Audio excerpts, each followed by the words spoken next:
Don in London, hello. It's April the 20th. My video is all about recovery from addiction to either substance or behaviour.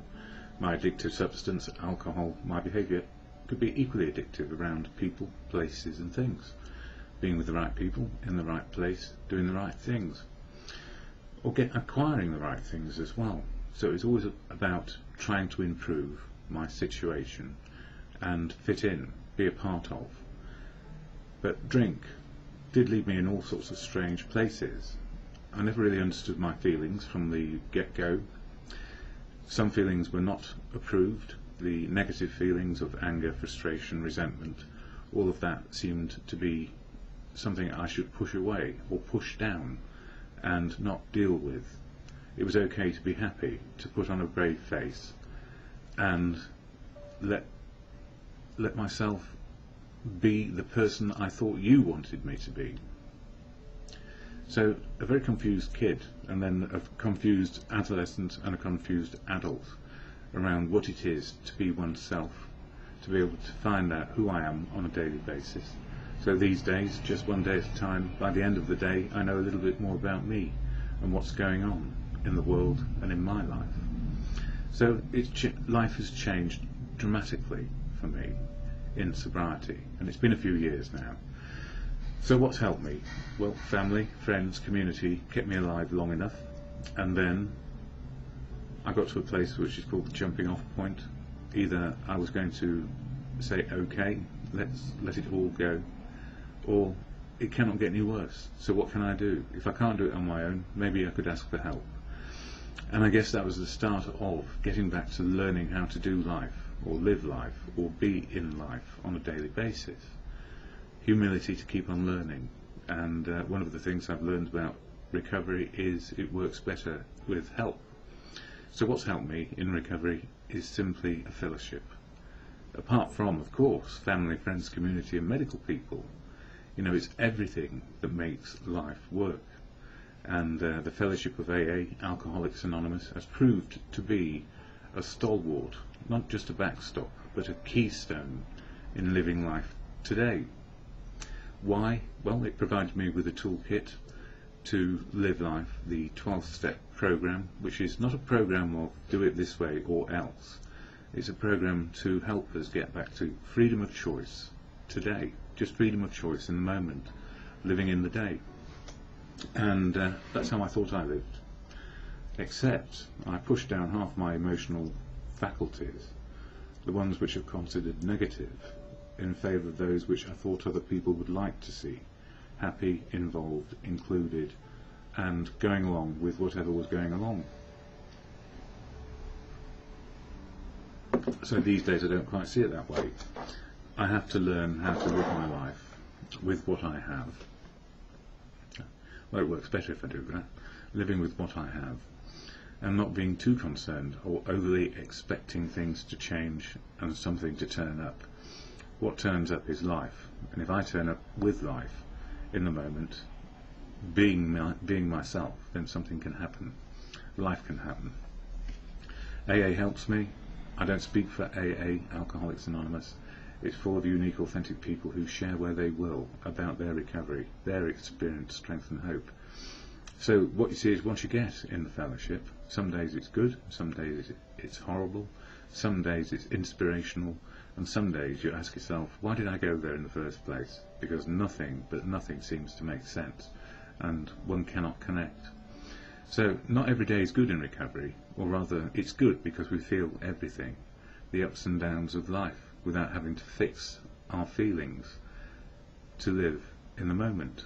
So what is AA? It's an emotional spiritual program, and the 12 steps, which are for individuals to understand and then put into practice, is about finding freedom of choice.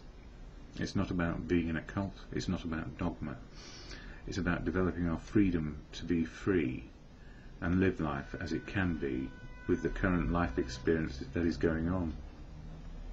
So it's not about false hope, it's about embedding hope for each day we are alive. So how does it help me? Well, the purpose of these videos is to share the AA preamble on this little card, and some of the readings from the meditation books, if you like this one, Daily Reflections, and As Bill Sees It, and to sort of understand the steps and how they work for me in my life. But you see, mine is only one voice, so if you want to understand how AA can work for you, there is only one way really, and that's to get to meetings and listen to what's going on, and then share about what's going on for you when you feel like it. But it's freedom to do what is right for you. I keep on emphasising that, and you'll see why in a minute, because part of what the books talk about today is sponsorship. And sponsorship really is another person giving advice to another person about how the 12-step program can work. So here we are in April 20th, and the 12-step program covering one step a month, as the books go that way. Step 1 in January was all about being powerless over alcohol, and life was unmanageable when we were drinking. And once we've admitted it and then accept it on a daily basis, I admit I am powerless over alcohol, and if I take a drink, life will get unmanageable. So that was January. February was all about step 2, came to believe a power greater than us could restore us to sanity. And when we've hit rock bottom, I think advice sought is a higher power. Anything that improves our situation and helps us keep sober on a daily basis, whether we call it God, good conscience, or just simply a higher power. For me, it all revolves around finding the truth of now, being able to be loved and loved back without conditions, and learning wisdom from other people. So truth, love and wisdom, all being learned on a daily basis with humility. And I use the word humility simply to express that it means learning. So in step 3, which was March, it was all about letting go and letting God, or letting go and letting good conscience, or letting go and letting in information from the world to improve our situation. So as it reads exactly, made a decision to turn our will and our lives over to the care of God as we understood him. And part of that is letting go of the idea that we are godlike in our outlooks and that we know better than other people, again learning humility, and then understanding that wisdom does come from other sources outside us, and as we've been cut off for a long time by alcohol, isolated, trying to work it out on our own, or just simply being with other people who drank like us, it means that we're now opening ourselves up to reality again, truth, love and wisdom. And then step 4, all covered in April for me. Step 4 is, as it reads, made a searching and fearless moral inventory of ourselves.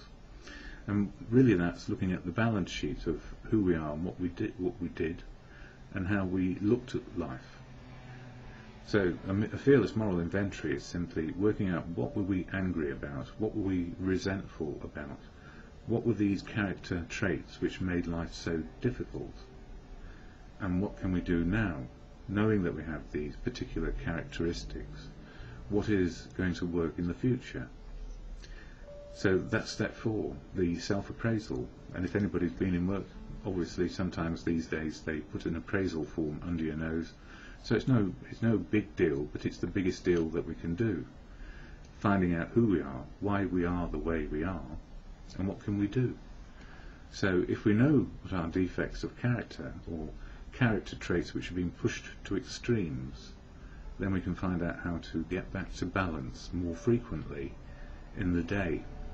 So it's a day program, not a lifetime program. Lifetimes happen and they improve if we can keep on being open to what is going on around us, without a filter, without denials, and no longer in ignorance of what was making us ill. So all of that's good. And the AA preamble, I'll read it now, because it's integral to everything I do. This is what it says. Alcoholics Anonymous is a fellowship of men and women who share their experience, strength and hope with each other, that they may solve their common problem and help others to recover from alcoholism. So we share experience, strength and hope of what is working and what wasn't working. The only requirement for membership is a desire to stop drinking. So the only reason to go to AA, if you have any reason at all, is a desire to stop. It doesn't mean you've stopped already or that you're going to be the next best student. It's a program of self-improvement with the help of fellowship. And self-improvement is about being able to live in reality and make use of every feeling that we have so that it fits what's going on. So if we feel good about something, we can feel the good. If it's going badly, we feel the bad, and then we decide what we can do. The one thing we don't do is drink, but sometimes we do. There's something called relapse and slips, and if anybody does that, if they've got any strength left, they come back and share immediately. I've had a slip, I've had a relapse, I need to get back on track again, because nobody's perfect, least of all me. There are no dues or fees for AA membership. We are self-supporting through our own contributions. AA is not allied with any sect, denomination, politics, organisation or institution, does not wish to engage in any controversy, neither endorses nor opposes any causes. So whilst the fellowship is not there to impose anything in terms of values, beliefs or anything, it's there for one thing, a desire to stop drinking. So we all go with our own ideas, beliefs and attitudes into a fellowship, and we can share about them. That's the whole point, to straighten ourselves out, what's been going on for us. But we don't try and impose our views and opinions on other people. So this is just one person's outlook here, and I cannot say it's the truth. I can only say it's my opinion of how it's working for me, not a fellowship promotion here. Indeed, the fellowship doesn't want to be promoted because that means we can fix people. A promotion means that there is an outcome which is desired or is guaranteed, and there are no guarantees in life, and there are no guarantees in fellowship, except if you don't drink and go to meetings, you will find yourself dry from alcohol. Then it's about emotional and spiritual development. The final sentence: our primary purpose is to stay sober and help other alcoholics to achieve sobriety, and we all do it in our own different ways. And in fellowship we go to meetings, what you see is what you get, and you hear the many voices of AA. So this is just one voice and not enough, but maybe it would inspire somebody to go if they've not stopped drinking or if they have a desire to stop. And again, I emphasise, it's the many voices in recovery which make the difference. That's where we get our wisdom from, of how to live the STEP program and how to get on with each other, and what sponsors do too. And there is a danger with sponsorship, but I'll talk about that in a few moments. The first reading, April 20th, from this book, The Daily Reflections, says this: self-examination. We ask God to direct our thinking, especially asking that it be divorced from self-pity, dishonest or self-seeking motives. So God or good conscience, as you choose, because it's a personal choice, unique and authentic to each person, what we understand our higher power to be. So I'm quite happy for any higher power to be the voice of truth or the voice of wisdom in my life, and it can come from any source, often from newcomers, often from people I sit next to on the bus who have an idea of what's going on in the world and how it might help me. So we get our wisdom where we get it. It's just, are we open to it, and can we listen? When said sincerely, this prayer teaches me to be truly unselfish and humble, for even in doing good deeds, I often used to seek approval and glory for myself. By examining my motives in all that I do, I can be of service to God and others, helping them to do what they want to do. That's it. It's helping you to do what you want to do, or rather we help each other find out what's good for us, or as individuals, not as a collective. There are some traditions which hold the fellowship together in unity, service and recovery, but they don't hinder us in our recovery. When I put God in charge of my thinking, or good conscience, much needless worry is eliminated, and I believe He guides me throughout the day, and the way I do that is to get feedback from other people around me who have wisdom and knowledge of life. When I eliminate thoughts of self-pity, dishonesty and self-centeredness, as soon as they enter my mind, I find peace with God, my neighbour and myself. So when I think about prayer and meditation, or reflect in prayer and meditation, it's about looking at the big picture, not my picture entirely. It's about looking at the big picture of life. How do I fit in? What can I do? What is open to me today? And of course I start with, let's hope I can learn something. And as Bill sees it, and I've been concentrating on the ones which reflect inventories or self-examination of our assets and liabilities, it talks about page 248, we need outside help. It was evident that a solitary self-appraisal and the admission of our defects based upon that alone wouldn't nearly be enough. So in truth, when we do the first attempt at step 4, or we're going to be thorough about it, we know we might be lying to ourselves about our part in life.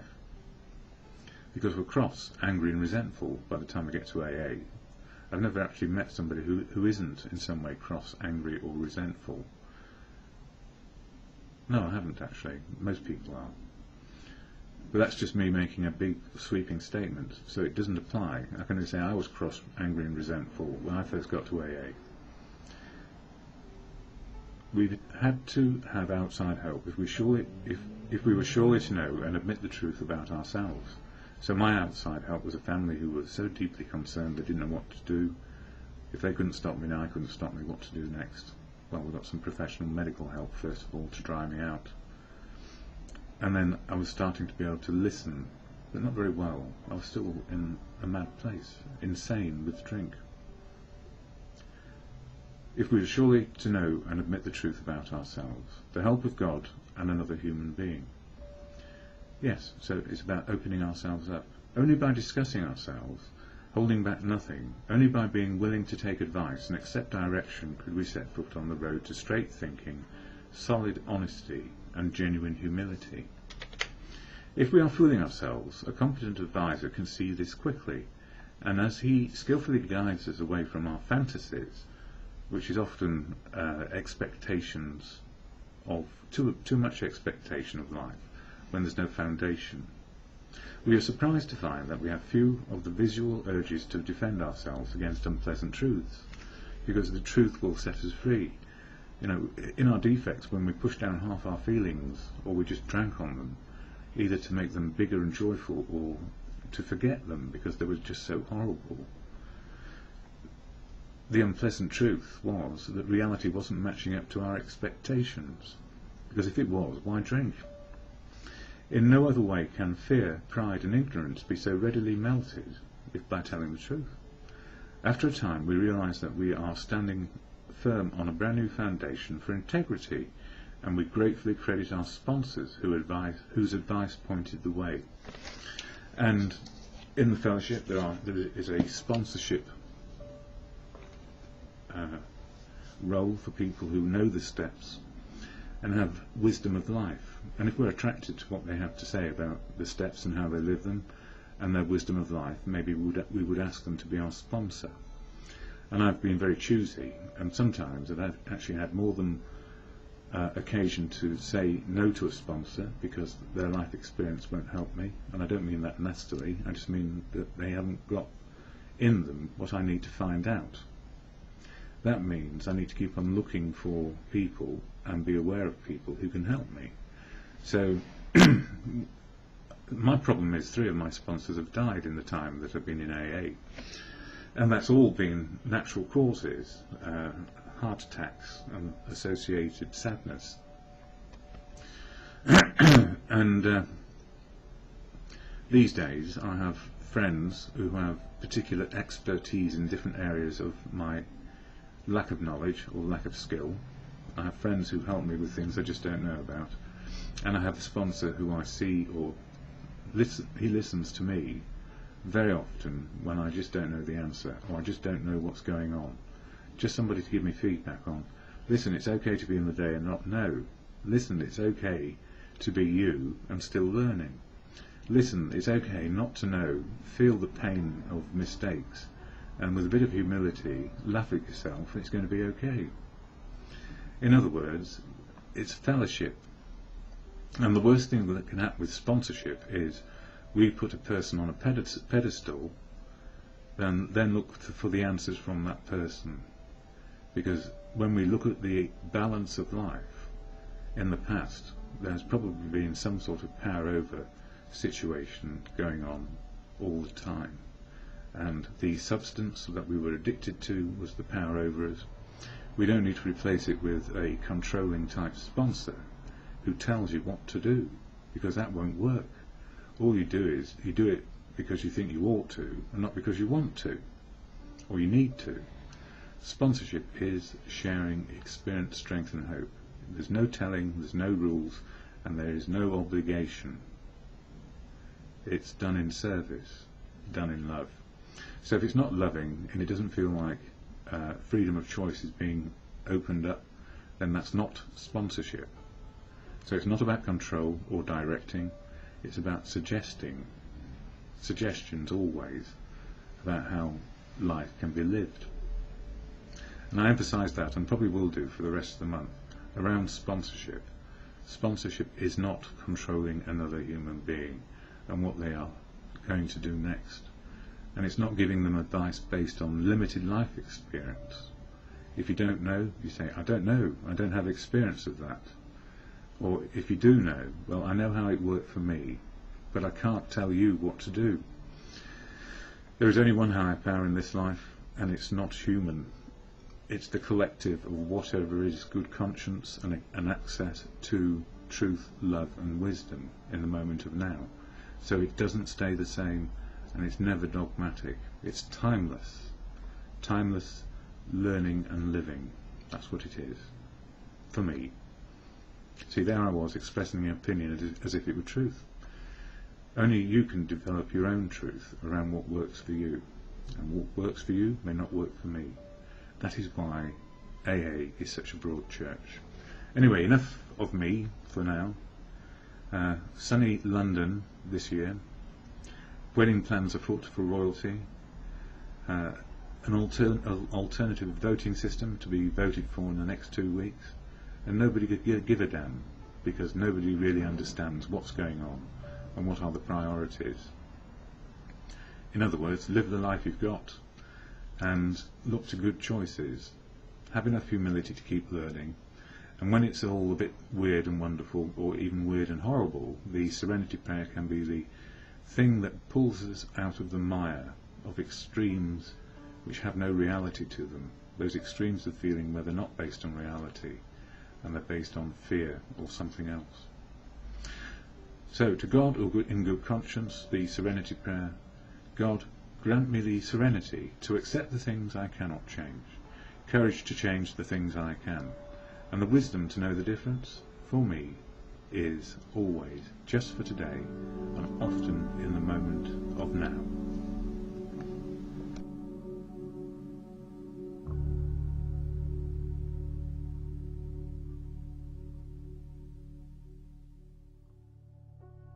From addiction to substance or behaviour. So living in recovery means I'm a recovering addict of sorts. Well, what sort of addict was I? Well, alcohol was my main substance, and my behaviour, it's all about substance and behaviour when it comes to addiction. Substance, alcohol, behaviour, equally addictive. People, places, things, work, relationships, collecting, materialism, always trying to fill the gap inside. I felt I needed something, or other, yes, I needed something to make life worthwhile, and to get some self-esteem, confidence, courage and faith to keep on going, and to make the most of what is life. So these days I don't drink one day at a time, and I try not to go back to addictive behaviour when it comes to people, places and things, or work, relationships and collecting. Trying to find balance in one day only, this one day, today.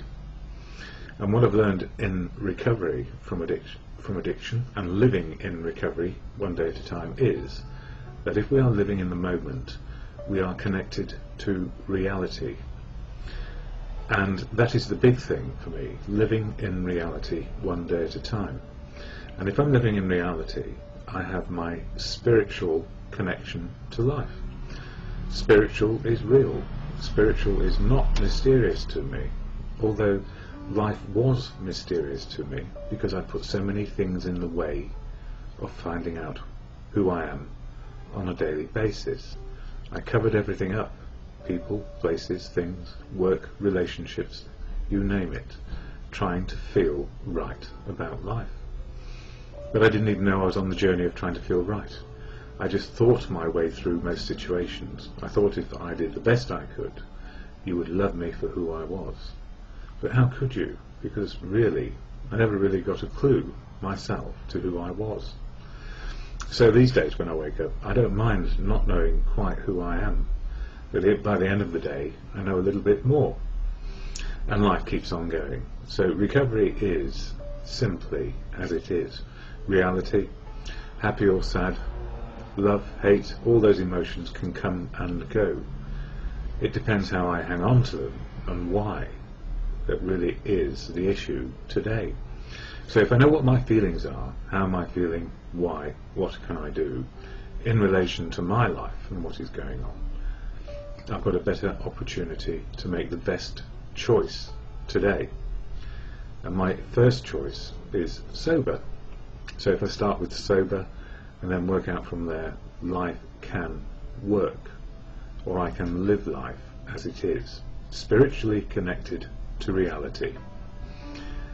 Now, so that's what recovery is for me, about experiencing reality as it is. And part of the journey of how I've done this, I couldn't do it on my own, is the fellowship of AA, Alcoholics Anonymous. I don't speak for AA, never can, never will, never want to. It's full of unique, authentic people who will choose where to speak for themselves and share their experience, strength and hope to help others recover from addiction. Anyway, I'm going to share the AA preamble and a little bit of AA reading, because AA is the backbone of my recovery. Even though I don't speak for it, I can share my experience, strength and hope of living life in the moment. And AA is part of that. People I meet at meetings, and some have become great friends. Some people I know enough, and some people I may never know at all. I just know they're there. And if I needed some wisdom, they would try help me best they could. So what is AA? I'll share the statement of intent, or the AA preamble, and then some reading. So AA, Alcoholics Anonymous, is a fellowship of men and women who share their experience, strength and hope with each other, that they may solve their common problem and help others to recover from alcoholism. It's all about helping each other. The only requirement for membership is a desire to stop drinking. That's it, a desire to stop drinking. There are no dues or fees for AA membership. We are self-supporting through our own contributions. So if you can help out with a few pennies, fine. If you haven't got any money, fine. It's fine. AA is not allied with any sect, denomination, politics, organisation or institution. It does not wish to engage in any controversy. So we all have our beliefs, political, religious, just about life, and we keep them because they're ours. But we don't try and impose them on anybody else. Neither endorses nor opposes any causes, so it's all about sobriety, and that's it. Our primary purpose is to stay sober and help other alcoholics to achieve sobriety. So the whole purpose, the primary purpose, is to achieve sobriety one day at a time and try and keep a hold of it.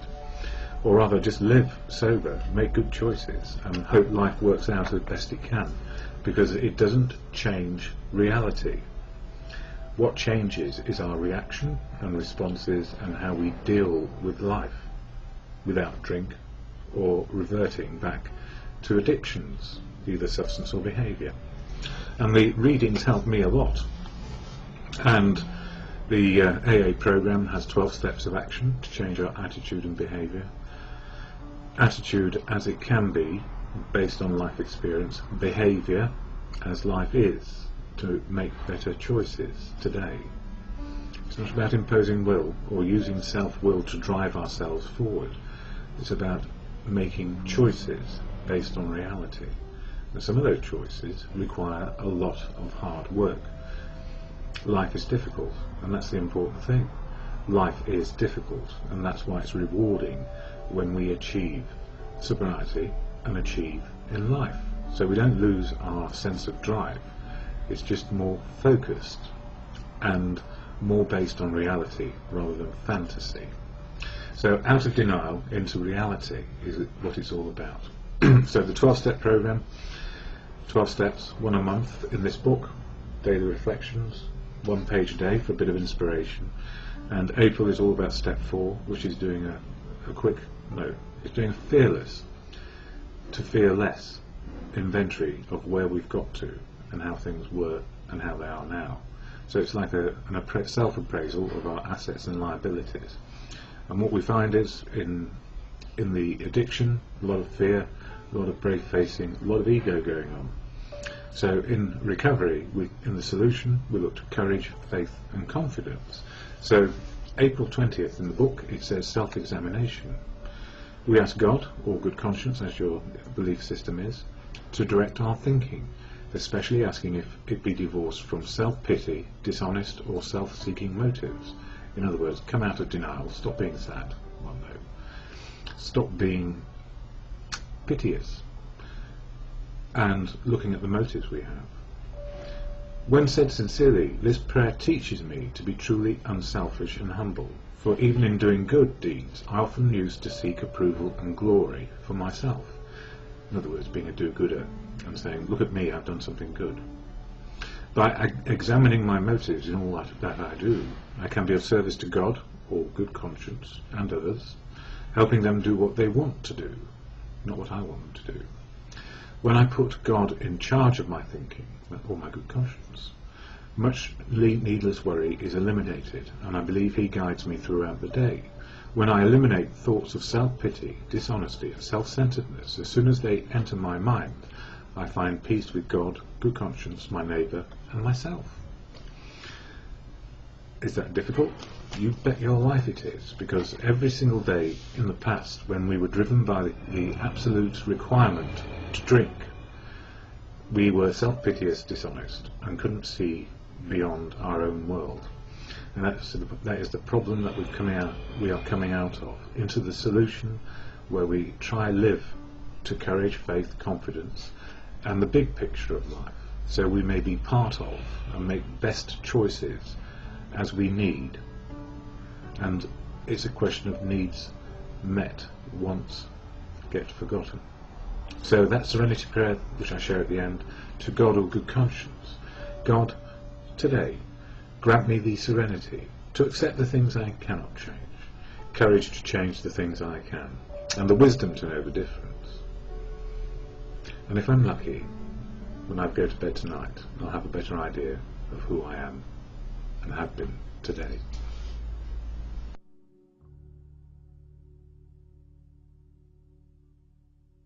Are all about recovery from addiction either to substance or behaviour, or addiction to substance and behaviours. If it doesn't get us one way, it probably gets us another way. If we have a preponderance to overindulge in some way and then suddenly find that we are stuck in some sort of addiction.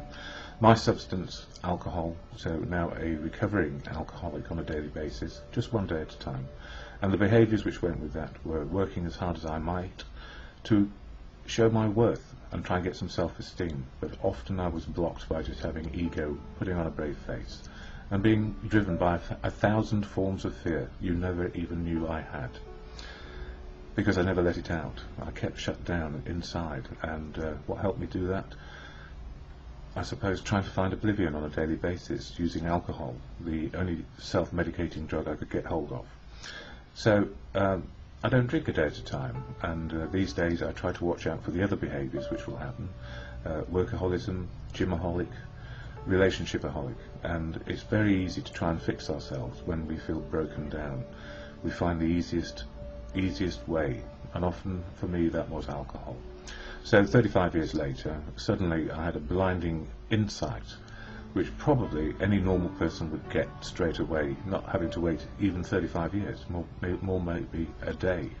That is when the first hangover occurred, and I worked through my first hangover and then did that for 35 years. I don't know what to say about that, other than some of us need to be teachable, and it took a long time for me to actually realise this awakening in me was simply, I cannot do this on my own. That was the basic spiritual awakening I had in my whole life. I need not do this on my own. Indeed, I cannot use my willpower to stop drinking. And that great admission, if you like, that I'm just human and I needed help, started a chain of events which led to recovery and the fellowship of AA, Alcoholics Anonymous. So it wasn't an easy journey, and I didn't get it on the first go, and I had a lot of medical support which kept me alive when I was on death's door.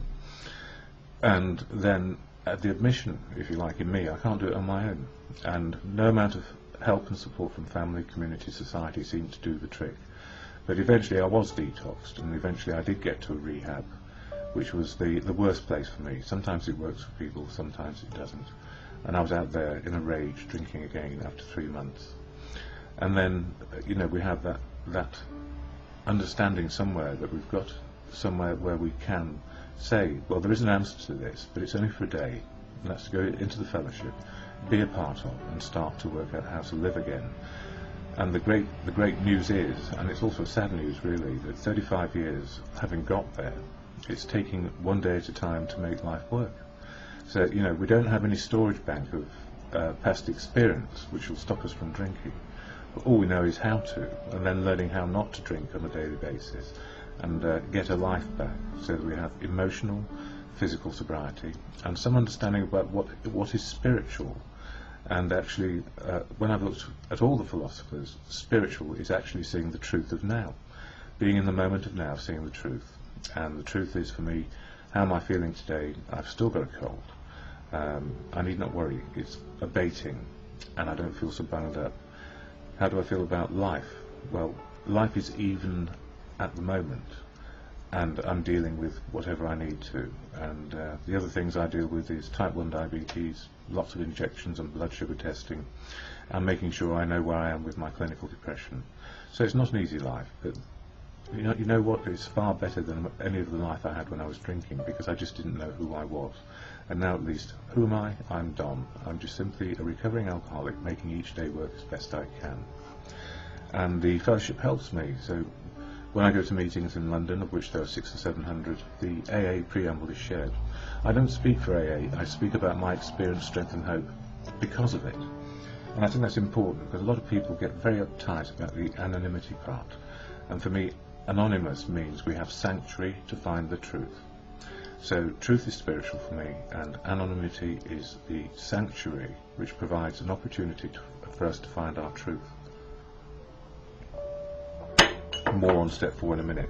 But AA, Alcoholics Anonymous, is a fellowship of men and women who share their experience, strength and hope with each other, that they may solve their common problem and help others to recover from alcoholism. The only requirement for membership is a desire to stop drinking. There are no dues or fees for AA membership. We are self-supporting through our own contributions. AA is not allied with any sect, denomination, politics, organisation or institution. It does not wish to engage in any controversy, neither endorses nor opposes any causes. Our primary purpose is to stay sober and help other alcoholics to achieve sobriety.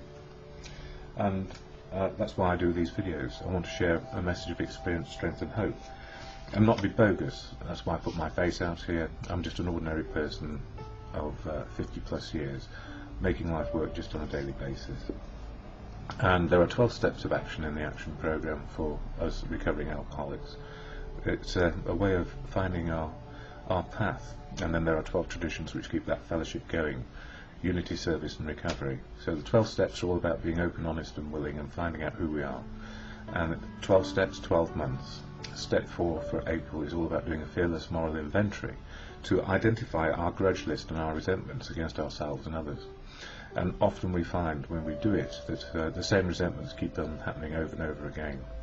And they're to do with our defects of character, mainly resentment and anger. So in the AA's big book, this one, I just want to plug it. There's a bit about step 4. So it says here, therefore we started upon a personal inventory. This was step 4. A business which takes no regular inventory usually goes broke.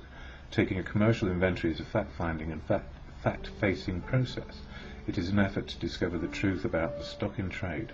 One object is to disclose damaged or unsaleable goods, to get rid of them promptly and without regret. If the owner of the business is to be successful, he cannot fool himself about values.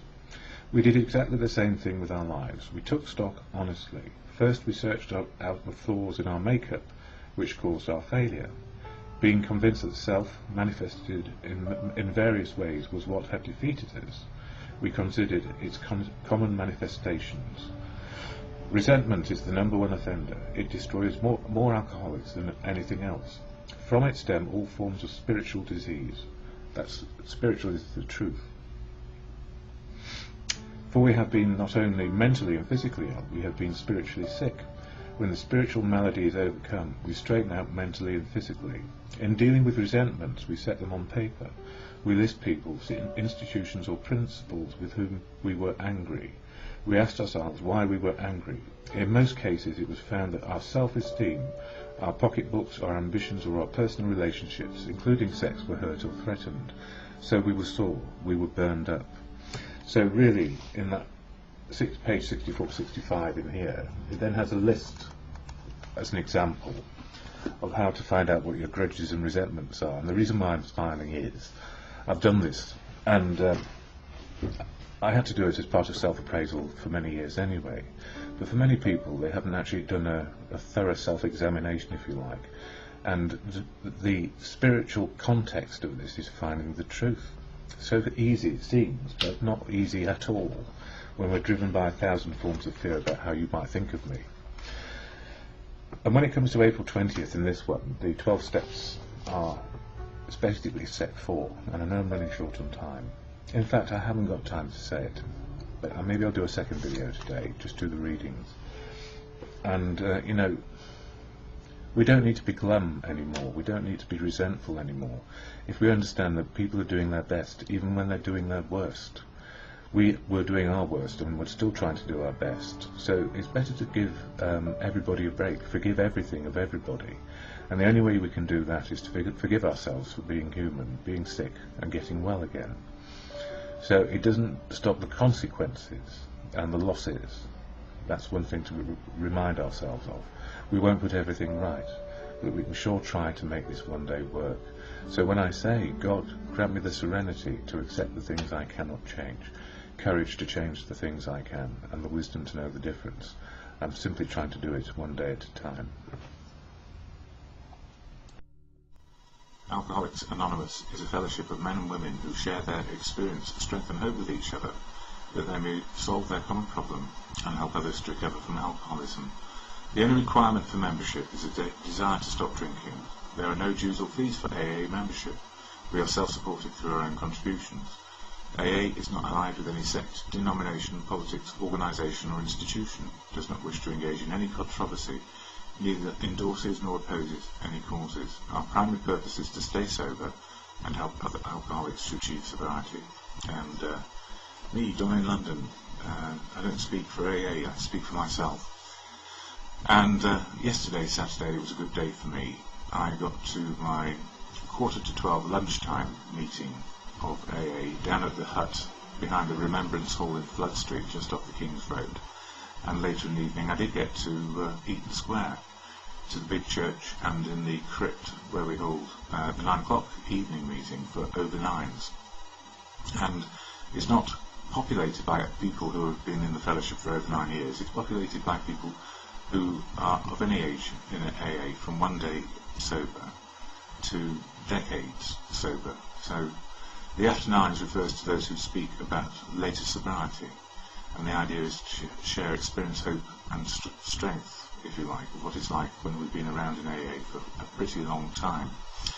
However, the same applies whether we're newcomers or old-timers. We are there trying to make one day work, this present day, the ever-present moment of now. And this is just an aside, but it's quite important for me, because it's funny, but it's sad at the same time. April 20th, 2005, M. Scott Peck, the author of The Road Less Travelled, died. And there was an obituary in the Daily Telegraph from the Times, and it reads like this. M. Scott Peck, who has died aged 69, was a psychiatrist and author of The Road Less Travelled, the ultimate self-help manual, which has sold some 10 million copies and which set a record for non-fiction book by spending more than 8 years on the New York Times bestseller list. Its opening sentence, "Life is difficult," introduced a term which argued uncontentiously and sensibly that human experience was trying and imperfectible, and that only self-discipline, delaying gratification, accepting that one's actions have consequences, and a determined attempt at spiritual growth would make sense of it. By contrast, Peck himself was, by his own admission, a self-deluding, gin-sodden, chain-smoking neurotic, whose life was characterized by incessant infidelity and an inability to relate to his parents or children. "I am not a prophet, not a saint," he explained in an interview earlier this year. Not a prophet, not a saint, just a human being. And, you know, our humanness and our imperfectible selves is really the message that we learn day after day in sobriety, without denials and without filters, in the Fellowship of Alcoholics Anonymous. And what a wonder that is, because it means any day of the week, 7 days a week, any month of the year, any year of our living, means that we can make progress and we don't have to be perfect. And the absolute truth of that is we are just making progress one day at a time. So, although he was a chain-smoking, gin-sodden philanderer, he had a sense of humour about his life. And sad maybe that he didn't get out of that, or break out of that mould. And maybe he didn't have the skill or the aptitude, because there's a huge difference between intellect and emotional intelligence. And I know there are books out there which talk about this. The truth is, if we live in the day and feel what is going on with our capacities unblocked, with less denials and with less filters, we're onto a winner, because we're seeing reality. And reality is the actual connection to spiritual. That is, seeing how the world is in the ever-present moment of now. And that means we have to, as part of spiritual, we have to experience not only the joy of life, but the sadness, love and hate, every single emotion. We have them for a reason, and they're to help guide us to our next steps. So if we react often with a quick reaction, as if to not be hurt anymore by something, we may want to go back and revisit and think to ourselves, well, if I'd responded differently in that actual moment then, the outcome could have been quite different. And I guess that's what we get in the fellowship. We get that 1 or 2 split seconds more to respond to our situation, rather than reacting to old tapes, old ideas, old ways of thinking, and old emotions, which may overwhelm this one moment we have. So, I guess when we're dealing with people, we can find ourselves in difficult places when we love them, and they don't love us back. And that's been around in the fellowship this week, where there have been breakups, and people have not felt quite right, and didn't even understand they had all these other feelings ready and waiting to assail them on a daily basis to do with loss and grief. Anyway, daily reflections. I know we talked about M. Scott Peck, and that's enough for now. But it would take a lifetime to discuss it, because it is all about life, and so is this. So, daily reflections in April, all about step 4, the fear less moral inventory. Self-examination. We ask God to direct our thinking, especially asking that if let it be divorced from self-pity, dishonest or self-seeking motives. AA's Big Book, page 86. When said sincerely, this prayer teaches me to be truly unselfish and humble, for even in doing good deeds, I often used to seek approval and glory for myself. By examining my motives in all that I do, I can be of service to God and to others, helping them do what they can't do for themselves. When I put God in charge of my thinking, or in my case, good conscience, much needless worry is eliminated, and I believe He guides me throughout the day. When I eliminate thoughts of self-pity, dishonesty and self-centeredness, as soon as they enter my mind, I find peace with God or my good conscience, neighbour and myself. So, there we go. And the reason why I put in good conscience is because in my early days I couldn't understand why we had to have God in the 12 steps of AA, and I always substituted good conscience. It's just an extra O, God to good. And, that's the way it is for me, and I'm not trying to proselytize, a big word meaning impose my feelings and my understanding on you. It's just so you know where I'm coming from. So if you have a different way of looking at God, that's perfectly right and fully acceptable to you, and me too. I just have a different way of seeing God or good conscience. And I've been sent some stuff from way back about Gandhi, recordings he did, and in one of them it says exactly that: God is truth and love. And who am I to argue with that? It would take a lifetime to argue it, and then we still wouldn't know, would we? Anyway, coming on to As Bill Sees It, page 138, two roads for the old-timer. The founders of many groups ultimately divide into two classes known in AA slang as elder statesmen and leading deacons. The elder statesman sees the wisdom of the group's decision to run itself and holds no resentment over his reduced status. His judgment, fortified by considerable experience, is sound. He is willing to sit quietly on the sidelines, patiently awaiting developments. The bleeding deacon is just as surely convinced that the group cannot get along without him. He constantly connives for re-election to office and continues to be consumed with self-pity. Nearly every old-timer in our society has gone through this process in some degree. Happily, most of them survive and live to become elder statesmen. They become the real and permanent leadership of AA, as if AA had leaders. Actually, it doesn't have leaders. And old-timers with wisdom. I've got one in my sponsor that he knows just as well as I do. We can always go to the other side of our character and defects and become bleeding deacons. That is, people who sit on the sidelines and criticise everything and don't actually do the programme for a little while because they want it back the way it was. And, you know, harking back to old days is just as difficult and unhelpful as harking for days forward.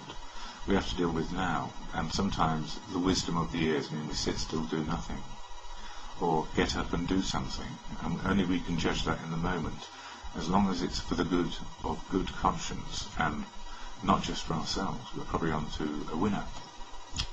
Enough for now.